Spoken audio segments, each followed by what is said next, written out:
मारीच से कहा कि तुम जानवर बन जाओ। मारीच ने कहा जानवर तो पशु क्या होता है, पशु जानवर होता है, इंसान नहीं होता, मानव नहीं होता। अच्छे खासे आदमी है, आप जानवर बनने के लिए कह रहे हो, पशु बनने के लिए कह रहे हो, हिरण बनने के लिए कह रहे हो। राम जी का काम क्या है? जानवर को भी, हनुमान जैसे बानरों को भी राम जी के चरणों में लगे तो इंसान बन गए, लेकिन रावण के चरणों में ये मारीच लगा तो क्या बन गया? हिरण। हिरण तो जानवर होता है। मारीच ने कहा अच्छा खासा इंसान हूं, विवश कर रहे हो जानवर बनने पर, पशु बनने पर? अगर नहीं बनोगे तो मार देंगे। मारीच ने कहा इसके हाथों से मरे, इससे अच्छा भगवान के हाथों हिरण बनकर के भगवान के हाथों मरे तो कम से कम कल्याण तो हो जाएंगे, मरने के साथ में तर तो जाएंगे।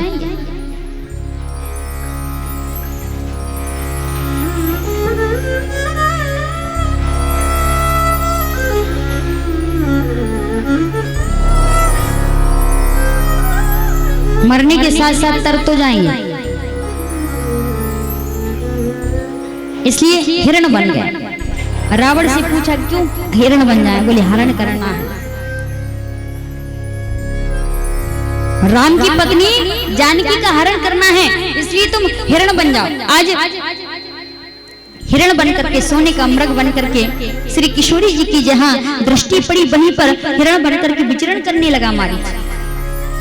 और जब विचरण करने लगा, मारीच ने देखा कि किशोरी जी ने मुझे देख लिया और भाग गया। किशोरी जी ने कहा राम जी से कि मुझे तो ये सोने का मृग चाहिए। राम जी ने कहा कभी तुमने सोने का मृग देखा? किशोरी जी ने कहा अभी देखा, अभी नहीं कभी देखा। कभी पढ़ा कि सोने का मृग होता है?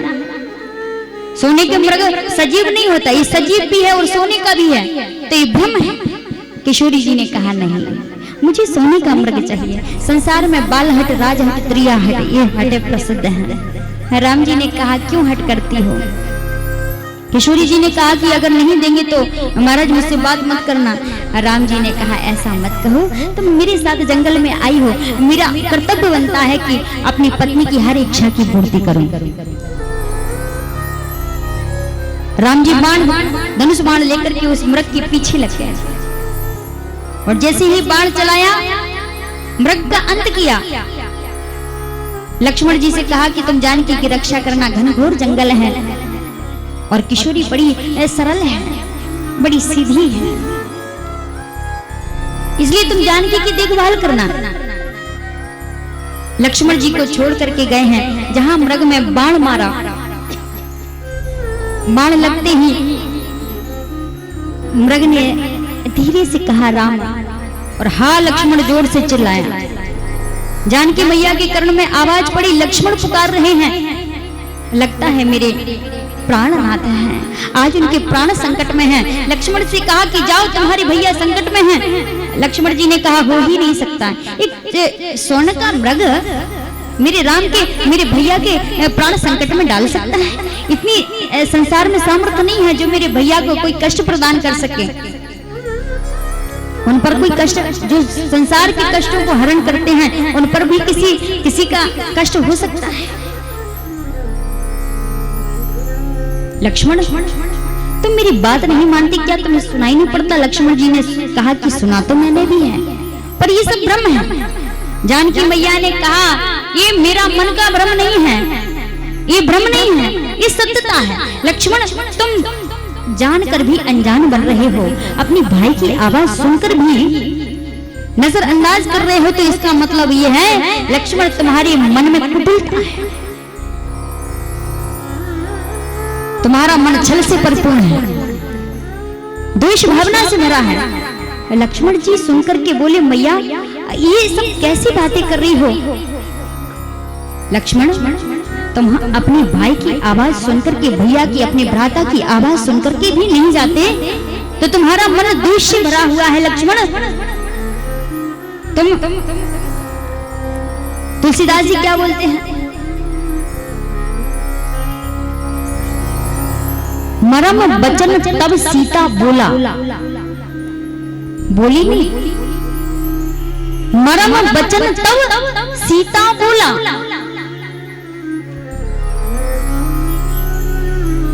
बोला तो पुरुष शब्द है, लेकिन इतना कठोर था कि लक्ष्मण जी का हृदय कांप गया कि मैया बोल क्या रही है। जिस माँ को, जिस भाभी को कभी हमने भाभी नहीं समझा, हमेशा माँ की दृष्टि से देखा। जब से मेरे भैया ने कहा कि ये जो किशोरी का मुख चंद है, ये तो साक्षात चंद्र कमल है, और जिस वक्त से कहा कि चंद्रमा की तरह तुम्हारी भाभी का चेहरा लगता है, उस वक्त से मैंने चंद्रमा का दर्शन ही करना छोड़ दिया। जो लक्ष्मण कभी चंद्रमा नहीं दिखते, उन लक्ष्मण के लिए जानकी मैया क्या कहती हैं कि तुम्हारे मन में कोई द्वेष भावना है, तुम्हारे मन में हमारे लिए कोई कपट है, कोई छल है। लक्ष्मण जी का हृदय कांप गया। मैया अगर आपका यही भाव है, आप चाहती हैं मैं यहाँ से जाऊं, तो लक्ष्मण भले चला जाएगा, लेकिन मैया याद रखना, इस कुटीर से बाहर आप कदम मत रखना। ये लक्ष्मण की रेखा है, इस लक्ष्मण रेखा को पार मत करना। लकीर खींच करके गए हैं, ये लकीर आपकी रक्षा करेगी। जैसे गए हैं, रावण तो प्रतीक्षा में था, साधु का वेश बना करके आया, भोली भाली किशोरी जी। और जैसे किशोरी जी को रावण ने आवाज लगाई, भिक्षाम देहि, किशोरी जी कुछ लेकर के आई कुटीर से। रावण से कहा कि ये मेरे देवर की लकीर है, उन्होंने खींची है, कहा कि इसको पार मत करना। मैं पार नहीं कर सकती, साधु देवता आप अंदर आ जाएं। और जैसे ही रावण ने प्रयास किया आने का, तो इतना प्रभावशाली लकीर कि पार नहीं कर पाया, उस रेखा को पार नहीं कर पाया। श्री किशोरी जी ने कहा कि भाई मैं बाहर नहीं आ सकती। रावण ने कहा कि अगर तुम्हें भिक्षा देना है तो बाहर निकल करके दो। साधु का धर्म होता है कि वो किसी के गृह में प्रवेश करके भिक्षा ना ले। अगर आपको भिक्षा देना है तो बाहर आके दीजिए। जानकी मैया ने कहा ये हमारे देश साधु परंपरा से भरा हुआ है, साधुओं का सम्मान हमारे देश में होता है। भारत देश में अधिकतर साधुओं को देखने के लिए साधु दर्शन पूरे संसार में होता है, और पूरा समाज साधु की संगति में पूरा संसार चलता है, साधु की इच्छा में चलता है। इसलिए संसार में हमारे समाज में, हमारे भारत देश में साधु का सम्मान है। जानकी मैया ने कहा कोई भिक्षुक हमारी दहलीज पर आकर के यूं ही चला जाए, हमारे हाथ से कहीं ये परंपरा ना टूट जाए, हमारे द्वार पर आया हुआ भिक्षुक बिना कुछ लिए चला जाए, भिक्षा ना दूं तो कहीं हमारी परंपरा ना टूट जाए। इसलिए किशोरी जी ने लक्ष्मण रेखा को पार करके जैसे ही भिक्षा देनी चाहिए, उसी वक्त रावण ने असली स्वरूप बना करके हाथ पकड़ करके हरण करके लेकर के चला गया, रथ में सवार किया, विमान पर बिठाया। जानकी मैया पुकार रही है राम राम राम, पर राम जी तक आवाज नहीं पहुंची। जब राम जी के कर्ण में आवाज नहीं पहुंची, एक जटायु नाम का गिद्ध, जिसकी उम्र बहुत है, जब उसने देखा, कहा तो ये तो मेरी भारत की नारी है, भारत की बेटी है, इसकी लाज लुट रही है, इसका अपहरण हो रहा है। तो गीधराज जटायु उड़ करके रावण से संघर्ष करते हैं, रावण से युद्ध करते हैं। कई रामायणों की कथा, एक रामायण की कथा आती है कि जटायु ने रावण को निगल लिया, रावण को मुख में रख लिया, निगल गया, लेकिन वृद्ध है इसलिए पचा नहीं पाया, तो उल्टी आ गई। और जो उल्टी आई, रावण बाहर निकला तो उसके पास एक तलवार है जिसका नाम है चंद्रहास। चंद्रहास तलवार को लेकर के जटायु के दोनों पंखों को काट देता है, पृथ्वी पर गिर गए, रक्त रंजित पूरी देह। श्री किशोरी जी को नहीं बचा पाए तो बड़े दुखित हैं।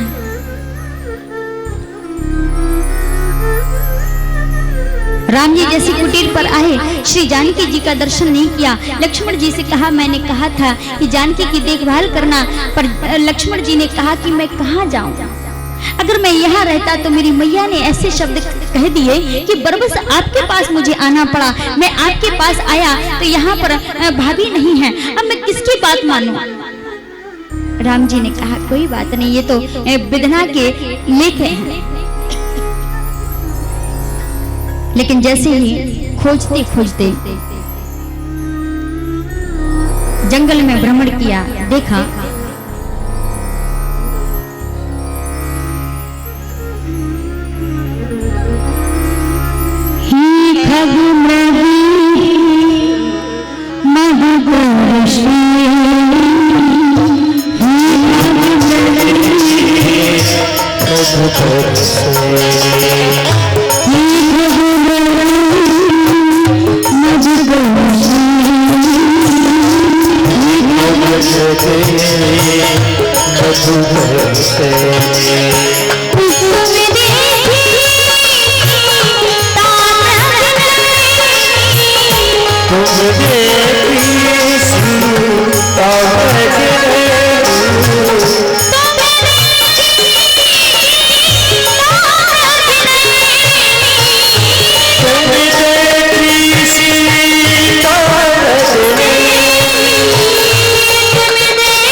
तुम देखी सीता मृग नैने। ही खग मृग ही मधुकर श्रेणी। कभी खग से पूछते हैं, कभी मृग से पूछते हैं, कभी लताओं से पूछते हैं, कभी वृक्ष से पूछते हैं। राम जी की ये दशा, ना ऊपर देखते हैं ना नीचे देखते हैं, राम जी सीधे देखते हैं। ऊपर नीचे देखते हैं नहीं देखते हैं। तो लक्ष्मण जी ने कहा ऊपर क्यों नहीं देखते भैया। लक्ष्मण जी की बात सुनकर के राम जी ने कहा मैं ऊपर देखता हूँ तो सूर्य भगवान कहते हैं धिक्कार है राम, तुम सूर्य कुल में ऐसे पैदा हुए हैं, सूर्य कुल में हमेशा स्त्रियों की रक्षा हुई है, लेकिन तुम सूर्य कुल में ऐसे अभागे पैदा हुए हो कि तुमने एक नारी की रक्षा नहीं कर पाई। भैया तो नीचे क्यों नहीं दिखते। बोली जब जब मैं नीचे दिखता हूँ तो धरती मैया कहती है राम बड़ी आशा से मैंने अपनी पुत्री का, अपनी बेटी का हाथ तुम्हें यूं को मान करके मैंने सौंपा था, लेकिन राम तुम ऐसे निकलोगे, मेरी बेटी की रक्षा तक नहीं कर पाई। धिक्कार है तुम पर, तुम कैसे जगत के पति हो। एक साधारण पति एक साधारण नारी की लीला करते हुए एक नारी की रक्षा नहीं कर पाई, तुम जगत के पति कैसे हो। ना मैं ऊपर देखता हूँ ना मैं नीचे देखता हूँ, इसी कारण से नहीं देखता। खोजते खोजते जैसे ही चले जा रहे थे,